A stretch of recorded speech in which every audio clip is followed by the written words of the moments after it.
And as a result, I'm still in a nurturing status of maybe I can shape this person into who I would like them to be, because they've already convinced me that they love me. And as a result, I'm giving them 100% love and they're giving me 80% love. I'm on a journey to discover, uncover, and recover love. Now, as a national playwright, I've penned dozens of shows about relationships. As a filmmaker, I've documented the most beautiful committal of lovers at weddings. And as a divorcee, I know firsthand the brevity of marriage and the pain of its loss. I'm Latersar Whitfield, and welcome to the Dear Future Wifey podcast. Welcome to the Dear Future Wifey podcast. I'm your host, Latersar Whitfield. Listen, I'm so excited to have this next guest on the Dear Future Wifey podcast today. She's a good buddy of mine. She toured in my national plays. She's a songwriter, a producer, an actress, a singer, a minister of the gospel, and she taught us how to love our Black brothers. Welcome to the Dear Future Wifey podcast, my good homie, Angie Stone. Wow, thank you. It's so good to be here. Good to see you. Angie, it's been a long time. Been a long time, but still kicking it. Still kicking it, man. You're a legend in the music game, and I'm just really proud to just call you friend. Yes, I'm proud of you. You're awesome. You always have been. You're a trailblazer, and I respect you. You really gave me a really comfortable setting in your plays, and I'm waiting for the next one. Definitely. So we were playing catch up the other day, and we were just talking, just catching up as friends, and we got into the conversation of relationships. Yes. And I said, Angie, we definitely got to have you as a guest because you had experience in relationships. We were talking about how you were known for pulling some of the finest of guys. And I believe it's just who you are as a woman that does that. We're going to call this episode Love on Life Support. Love on Life Support. That's great. That's a great title because let me just say to everybody, I've had my share of ups and downs. Let's put it that way. But I'm pretty solid on an expert. I won't say solid. I'm an expert on finding love, but not so good on keeping love. Not being able to hold on to love has been my problem. And I kind of got the answer for it, but I know that Lateris is my go-to person to chop it up with about this. So we had a good little conversation the other day, and I was glad that you were just so honest and transparent about it. You said, listen, I'm an expert on finding love, but I suck at keeping love. And I said, Angie, it's not your job to keep love. Oftentimes, if you're dealing with people that are toxic personalities and have toxic issues, then you can do everything in your power to try to maintain that relationship, but you'll end up losing them in the end because it wasn't meant to keep them in the first place. And you've been a woman of character, you've been a woman of substance, and you've been a woman of God. God is never going to allow you to stay in a situation that's not beneficial for your soul. Amen. Let me just say this. You're right on point with that because often as women, we look for love in all the wrong places. Sometimes, some people that have grown up without fathers, they're looking for a sense of protection, a sense of, fatherhood. Some of us that had fathers are looking to duplicate what our fathers meant to us. And sometimes all our fathers ain't on point, but we would never admit that because as children, we look up to our parents. In my situation, I was stripped away from home at 17. I became famous very early in my career. I went out on the road and I never looked back. I've been in the game now over 40 years. As a result, I left as a kid. When I left, my mentality was, I got a boyfriend, we're the same age, we're good, we're cool. And in my mindset, I ain't gonna never be with nobody unless they right with me. I was 17, they had to be 17. If I was 16, they had to be 16. And that was my mindset.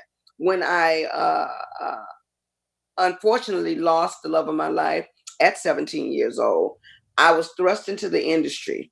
And being in the industry, mourning and trying to adapt to the level of success that we achieved very early, I stopped looking for love altogether.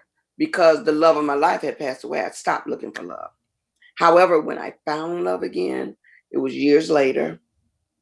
When I did find true love, let me stop there. I thought I found true love. I had gotten married to a young brother, got pregnant at 22, and lo and behold, from the Bible Belt of South Carolina, I feel like I got to go get married. So I ran and got married for all the wrong reasons. You know that didn't last but 5 minutes, and as a result, now I'm now getting a divorce, and I'm a single parent.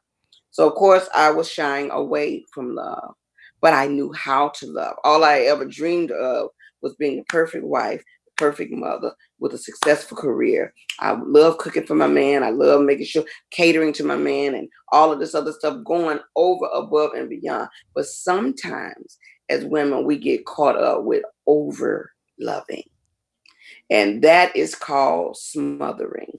And when I reflect on my life and everything that I've done wrong, my main issue is I'm an expert at loving or smothering. Let's put it that way.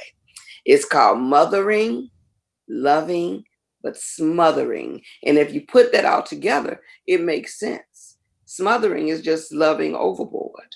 As a result of that, and you can interject, ask me, stop me Hold on, if no, you want you to. just said smothering. That's interesting because Yes, I just noticed that in the word smothering is mothering, yes, and so of course. that's like super mothering. That's what Yes, smothering but is. that's real talk. Super mothering. And so you when did you identify this within yourself that you were super mothering? You were smothering these guys. Because as parents, I'm a parent too. So when we feel like we're lacking in one department, we over achieve in another department. It's even with my children. The fact that I was a single mother and I had to travel all the time.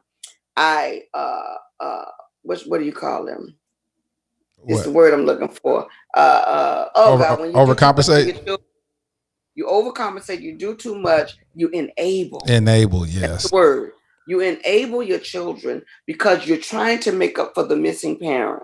And as a result, there's a level of guilt there, but there's a level of excess love that you give because you are not going to be without because that person is not here. So I'm going to give you my share and I'm going to give you their share too. And as a result, we enable the children. I've had that problem, but that again comes with trial and error. Having to strike out on my own so early at 17 made me have to practice along the way. So love became a practice for me. I began practicing love on my children, practicing love on people. And as a result, I would fall head over heels for a man. But then anything I did was overdone.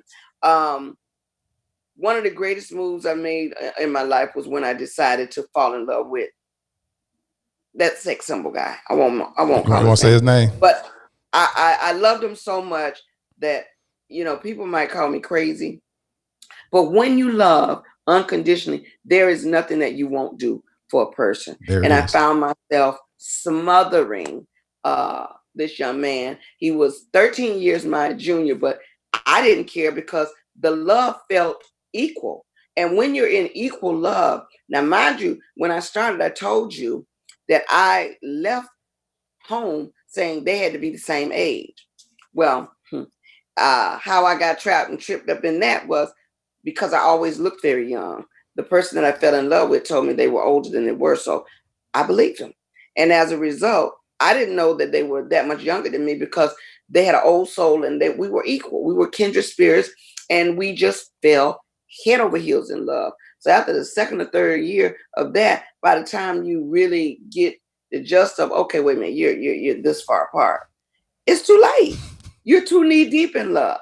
So of course I got labeled the cougar, and I really didn't care because love conquers all. And that's the way I looked at it was, at the end of the day, you can't be mad at me. And now today, the coolest fad that they had going on, everybody dating younger guys or, older women, older guys are dating young girls. It's all over the place. They just don't talk about it as much. But I was ridiculed. I was talked about and cursed for, and I loved hard.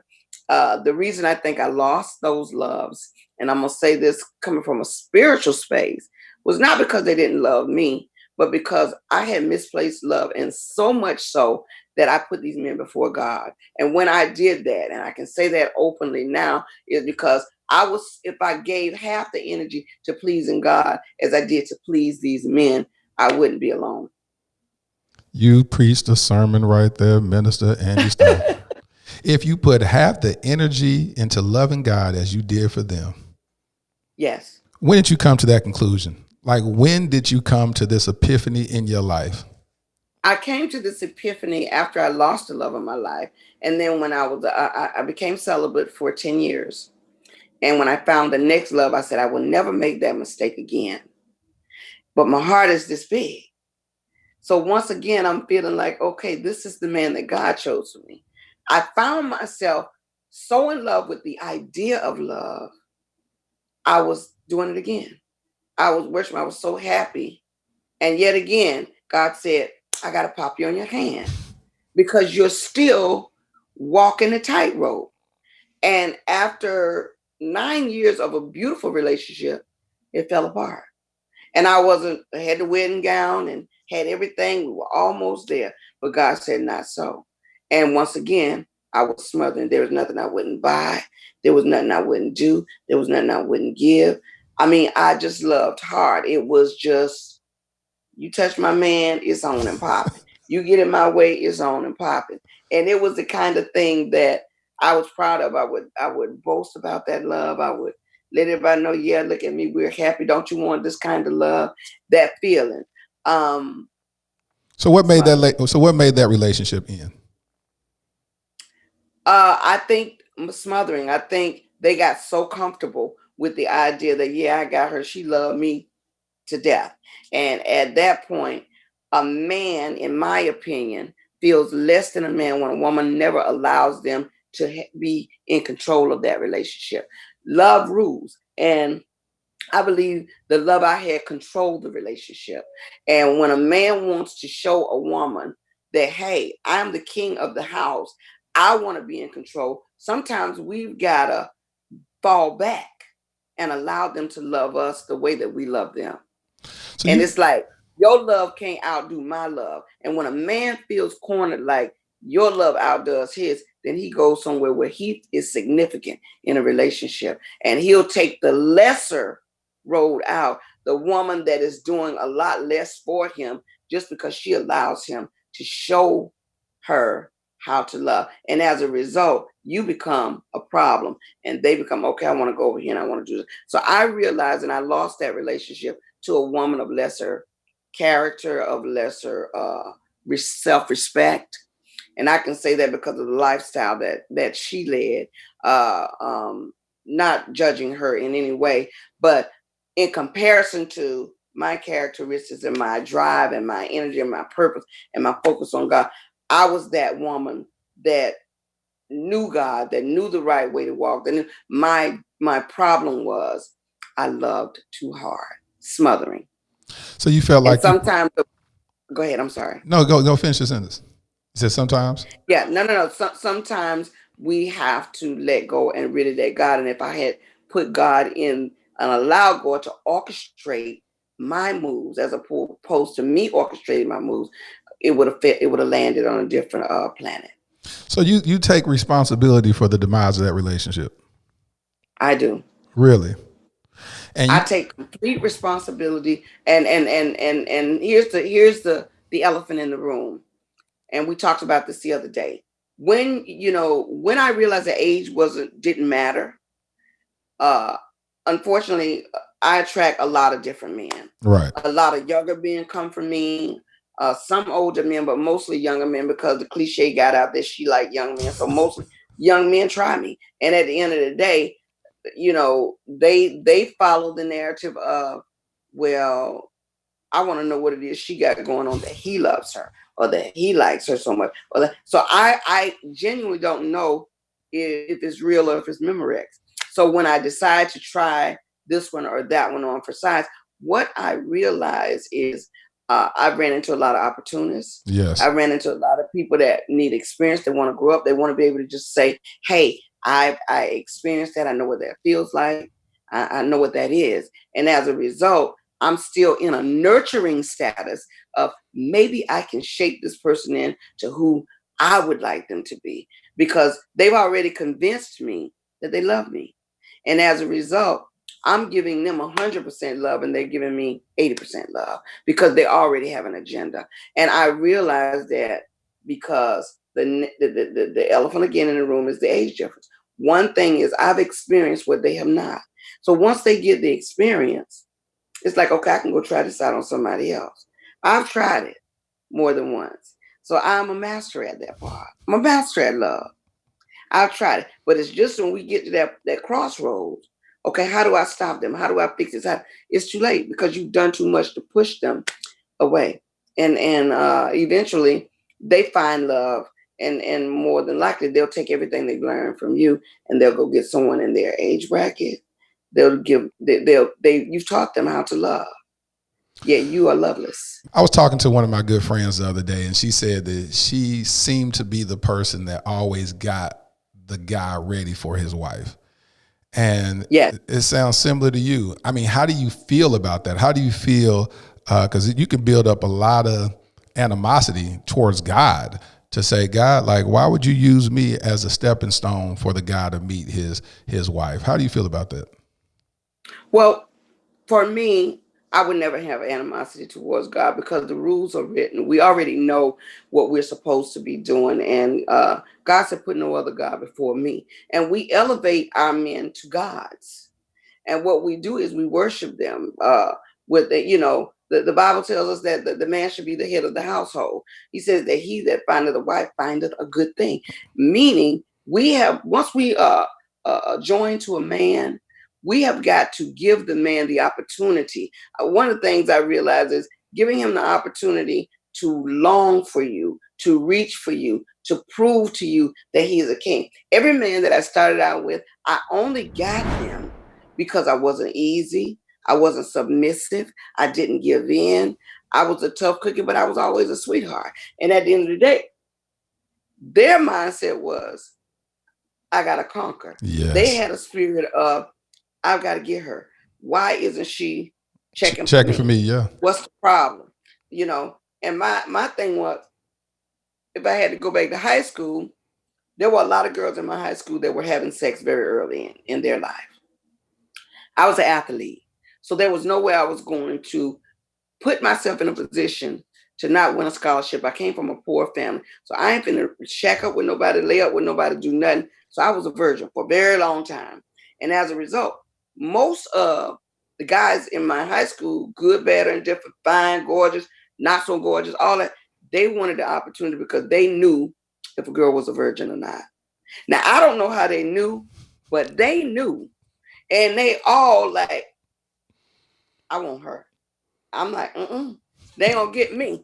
So the thing that I've learned in life is men want what they can't have. Yes. And when you make it hard for the man, that's more than likely the one that'll marry you. When you make it easy, they've conquered. I had a friendship with a brother for 10 straight years. Best friends, kicking it, loving it, doing the most of the most, but that. And crazy about each other, knowing that she's the one. Moving forward, we decided to cross the line as best friends. It immediately changed the dynamic of the friendship. And of course, we didn't never want that to happen. But what ended up happening was we tried to skate around the fact that, okay, we're feeling something weird here, but we're not gonna let this mess up our friendship. Because we said we was gonna always be friends. And the real truth of the matter is you can't control, you know, your heart, what your heart feels. That person ended up finding a new love. And when they found a new love, that the new love that they found was the exact replica of me. She looked like me. She does what I do. She moves like me. And I'm like, wait a minute. If you was gonna do all that, why not me? And that's when a light went on. That's what you call getting them ready for their wife. But at the same time, they were as trapped as I was because you had to go and find somebody just like me. And I don't know how the end of the story is going to land, But again, I can tell you that's God's way of showing me, you see, you were almost there. Because if he went and got her, he could have had you. Now, what in the room, Miss Stone, made it so that it wasn't you and it was her? It was God. And I have to remember that. And all this revelation came when I completely turned my worship to God.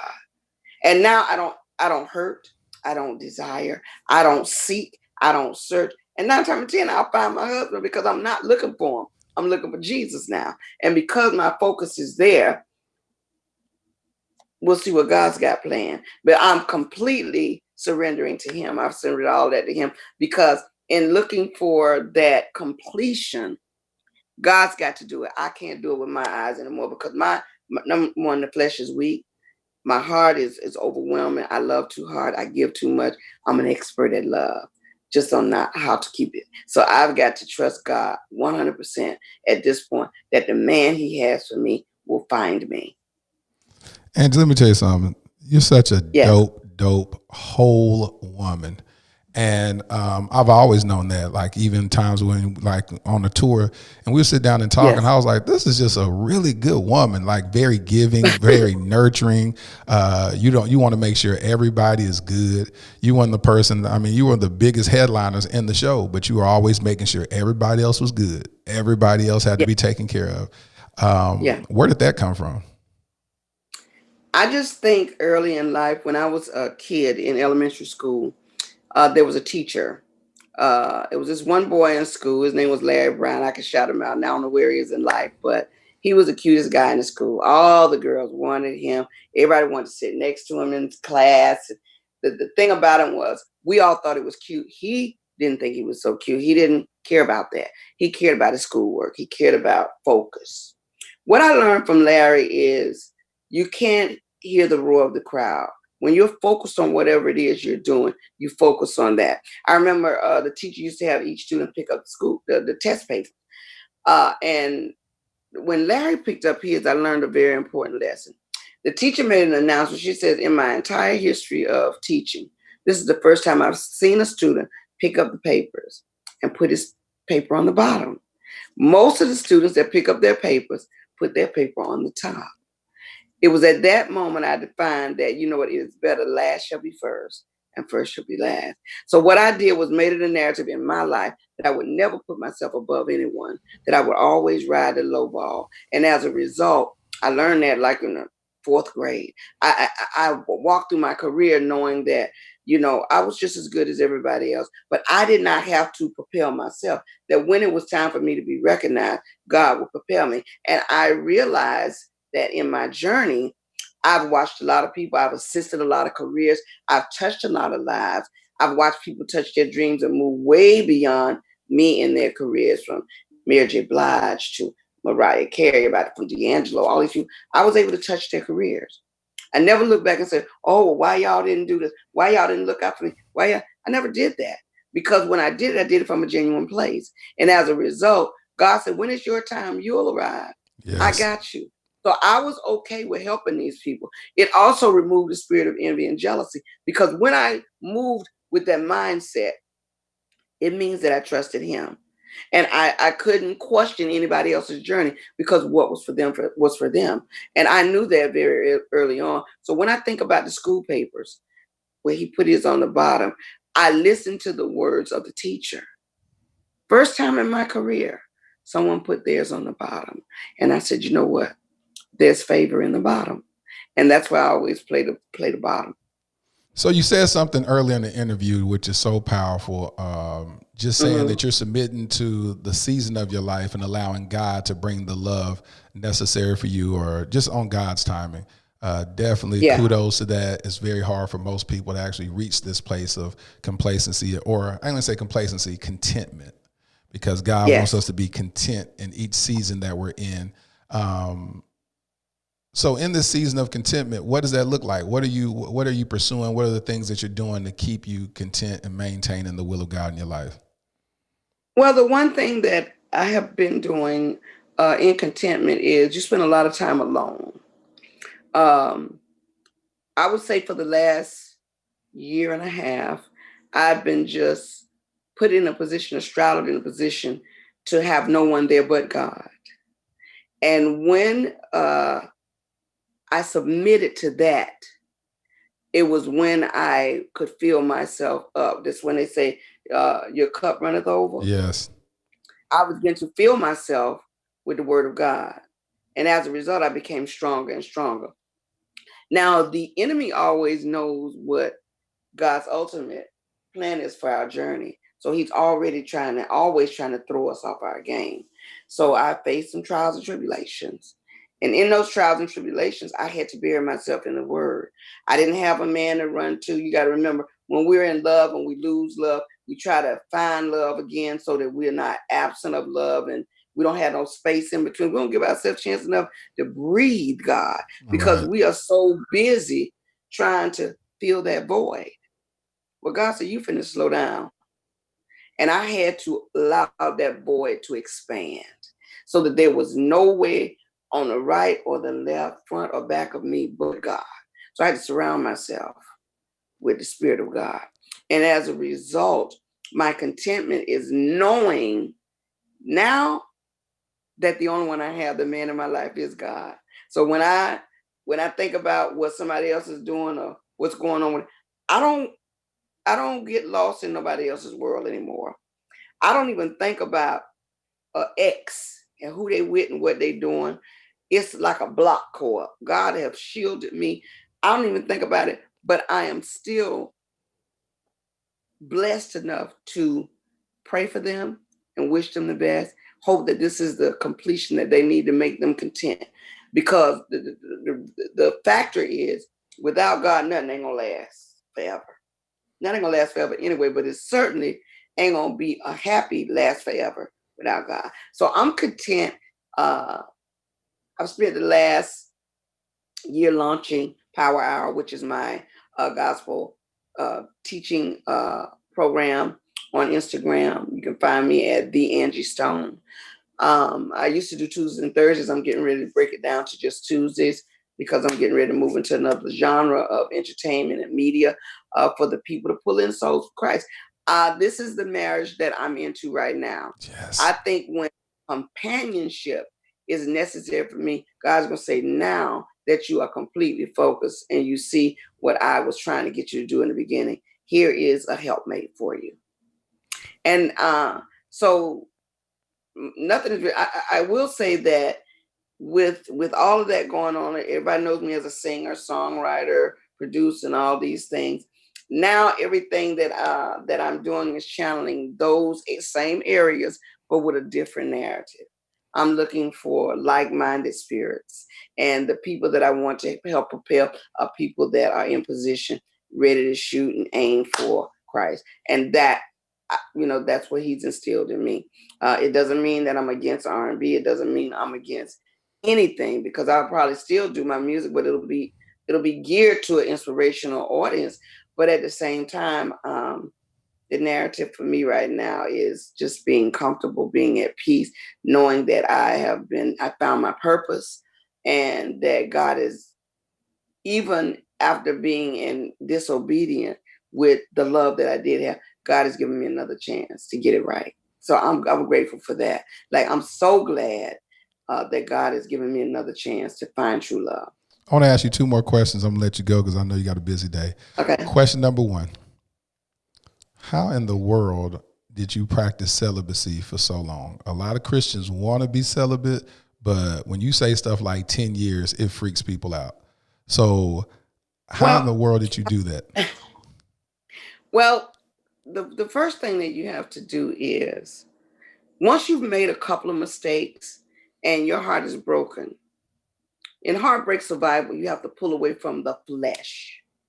And being that our flesh dictates the thoughts, how we move, the choices we make, what we have to do is we have to put the flesh on pause. And what I had to do was put my flesh on pause and say, you know what?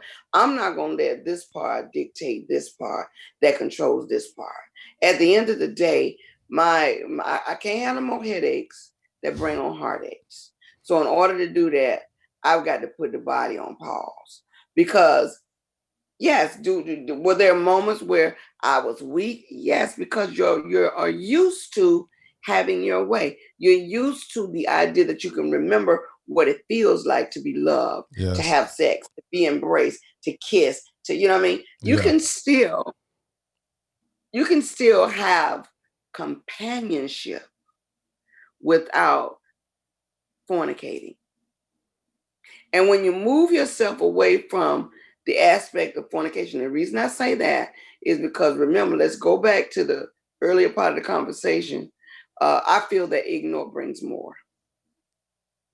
If you make it hard for a man, you only draw him to you.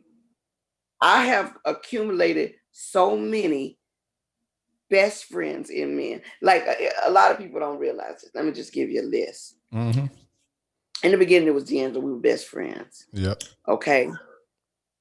Laz Alonso is one of my best friends. Never slept with him, never wanted to in that way. Very attracted to him, but kept my head on straight. Right. Idris Elba, one of my best friends. Could have been with him, didn't want to cross that line, said, no, I'm not going to do that. It has allowed me, Darren Henson, one of my best friends, never crossed the line, didn't want to do that. What it has allowed me to do is be all my brother's sister. Yes. And when they look at me, they define how they wish their woman could be. Not so much that I'm all that, but because men look for a purity in women that have self-respect. And when I don't make myself so readily available, it's so uncommon that they see that by the time they find it for the first time, they're ready to marry it. Does that make sense? Yeah. Because this generation especially, it's just like pick a card, do what you want to do, get it how you live. I'm about that life. That's whole perception of I'm not going to be controlled by the narrative of ignore brings more. But in actuality, you're only going to get the best when you wait it out. So that's why I go back to sometimes holding out for sex. I got so comfortable with that I began to excel. I did big movies. I worked with some of the biggest stars. I was so in love with and passionate about my career that those were the times that I had the biggest records, Yes. the biggest movies, the biggest smile. I was in a place where I turned all that energy into my focus and my drive to get to the next level. And I got there. It was only when I got a man that I began to teeter downwards because now my focus is off. And when I say that, it's because remember, I'm the person that loved hard. I'm the person that was smothering. I'm the person that was giving. It was because I was out there so far to reel myself back into reality. I had to almost let that go to just focus on this. And when I did that, God said, no, that wasn't my plan for you. So let me ask you this last question. I want you to take us out on this one. The podcast is supported by about 85% female, the rest men. And we've been getting a lot of men listen to the podcast and been seeking healing through it. It's been an amazing thing. Your biggest song was Black Brother. Now, What I want you to affirm our Black brothers by telling us why did you write this song at such a time? Tell us the year that it was written and why you made this an ode to our Black men. Wow, great question. Well, first of all, I co-wrote the song with Raphael Sadiq and Harold Liddy. But the conception of the song came from the fact that we had, as a generation, had gotten into disrespecting our culture, our kings and our queens. I had begun to listen at radio that referred to women as bees and as hoes, and women were scrubs and they were no good and they were dogs. And I began to say, if we tear down our own people, what then does that make us? So I thought about James Brown when he says, say it loud, I'm Black and I'm proud. Not since that time had we come upon somebody that took a chance. I took a shot in the dark. And it was just like, you know what? I knew the Bible, and I knew we was getting away from ourselves, because in the mindset of things, people thought, oh, the white man ain't this, the white man doing this, the white man doing that, the white man. And I'm like, but what are we doing? Yes. So I began to think about what it was doing to our women. There weren't enough jobs for Black men. Women were getting equal salary. It was causing division in the home. The narrative that Satan was using was divide and conquer. The divide and conquer narrative is used in business. It's used in families. It's used in love. It's used in jobs. And the narrative was used on our people. Divide them and you can conquer them. So it was at my moment in time to make a difference for women to know their place. So in order to do that, I had to stand up for all women and let brothers know, you are kings. We respect you. We need for you to run these households. I don't care what the white man doing. I don't care what the Jew man doing. I don't care what whoever the Japanese are doing. I don't care what anybody is doing. But what you need to be doing is recognizing that you're a king. Put yourself on a status that you are. And as a woman, we will look up to you. We will follow you. You're my brother. I love you. I don't care who else try to hurt you, but I'm not going to tear you down. So therefore, it's my position to build you up. And that's what I did. Well, and I wanted the brothers to not look at Angie Stone as a basher of men. I had written a song, Seems You Much Too Busy, from Vertical Hold. That's a woman's heart. Because men got so caught up at a time where I'm like, what happened to going to the park, to the movies, buying flowers, all that stuff? Seems you're just too busy for me. I'm trying to hold the house down. That was the song. But men got upset because they was like, oh, my wife coming at me. But I was speaking for every woman. So I said, now I got to make it right. Because now that I have your attention, let me tell you how I really feel about you. And that's when we came up with Brother. Well, let me tell you something. Again, I thank you for that song. I know a lot of my Black brothers share the same sentiments. You're a legend. You're blessed and highly favored. I thank God for our relationship. I thank God for your wisdom, your knowledge. You're just a talented, overall talented individual. Thank you for blessing our listeners with your wealth of knowledge. Man, you dropped a lot of gems, and I'm sure you just left us full. All right. So thank you for joining the Dear Future Wifey podcast. Thank you for having me, Lakeith. I wish you much success with this show. Anytime you need me to stop by, you know how to reach me on speed dial. All right? Love you. Love you too. Thank you. See you guys later. Bye-bye. Definitely shout out to Angie Stone for taking the time to just break bread with us and have a very transparent conversation. I really appreciate people who can just keep it lit.